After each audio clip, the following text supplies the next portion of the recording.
ஆழ்ந்த காற்றழுத்த தாழ்வு மண்டலம் இன்னும் புயலாக அதிகாரப்பூர்வமாக அறிவிக்கப்படவில்லை. இந்த நேரத்தில் இப்ப மழையினுடைய தாக்கம் எங்கெங்கெல்லாம் தற்போது இருக்கக்கூடிய இந்த நேரப்படி இருக்கும் அப்படிங்கிறத நம்ம முதல்ல பார்க்கலாம்.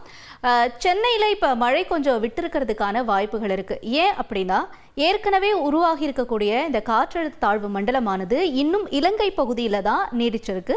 இது நகரத்துக்கான இந்த வேகம் என்பது சற்று குறைவாக இருக்கிறதோ அப்படிங்கிறதா நமக்கு செயற்கைக்கோள் காட்டக்கூடிய ஒரு கணிப்பாகவும் இருக்கு.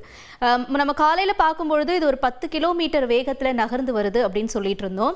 இப்ப இன்னமும் கூட இது இன்னும் இந்த இலங்கை பகுதியில் நோக்கியே இருக்கக்கூடிய காரணத்தினால நமக்கு சென்னையில மழை கொஞ்சம் விட்டிருக்கக்கூடிய காட்சிகள் இருக்கு. அதற்கு மாறாக புதுச்சேரி நாகப்பட்டினம் பகுதிகளில் இந்த மழையினுடைய தாக்கம் என்பது அதிகரித்து வருது.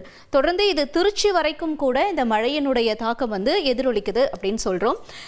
இப்ப ஏற்கனவே நமக்கு வானிலை ஆய்வு மையம் கொடுத்திருக்கக்கூடிய தகவல் என்ன அப்படின்னு பாத்தீங்கன்னா, அவங்க நெய்வேலி மற்றும் மயிலாடுதுறை உள்ளிட்ட பகுதிகளில் தான் இன்னைக்கு ரெட் அலர்ட் கொடுத்திருக்காங்க, ரெட் ஜோன் கொடுத்திருக்காங்க.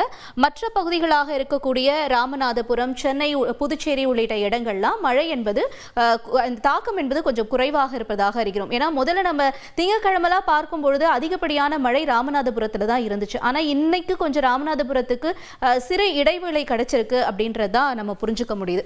சரி, இந்த மழையினுடைய தாக்கம் வரக்கூடிய மணி நேரங்கள்ல எவ்வாறாக இருக்கும் அப்படிங்கிறத பார்த்துருவோம். நம்ம ஏற்கனவே சொல்லிட்டு இருக்கக்கூடிய இந்த காற்று சுழற்சி, அதாவது ஆழ்ந்த காற்றழுத்த தாழ்வு மண்டலம், இது இங்க அதாவது வங்கக்கடல்ல இருந்து நாகப்பட்டினம் வரைக்கும் சுமார் 427.9 கிலோமீட்டர் தொலைவில் மையம் கொண்டிருக்கு. அடுத்தபடியா இது இலங்கை திருகோணமலை அப்படின்னு சொல்லுவோம் இல்லையா, யாழ்ப்பாணம், திருகோணமலை உள்ளிட்ட இடங்கள்லாம் பார்க்கும் பொழுது சரியாக ஒரு 267 கிலோமீட்டர் வரைக்கும் இந்த சுழற்சியானது நீடித்து கொண்டிருக்கிறது. சென்னை அப்படின்னு நம்ம பார்க்கிறோம். இந்த சுழற்சியிலிருந்து நம்ம அடுத்தபடியா சென்னை வரைக்கும் எங்க இருக்குன்றதை பார்ப்போம்.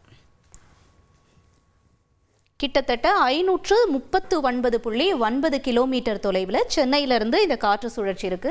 இது மேற்கு வடமேற்கு திசையை நோக்கி மேலே நகரும் பொழுது பட்சத்தில் தான் நமக்கு சென்னைக்குள்ள மழையினுடைய தாக்கம் அதிகரிக்கும்.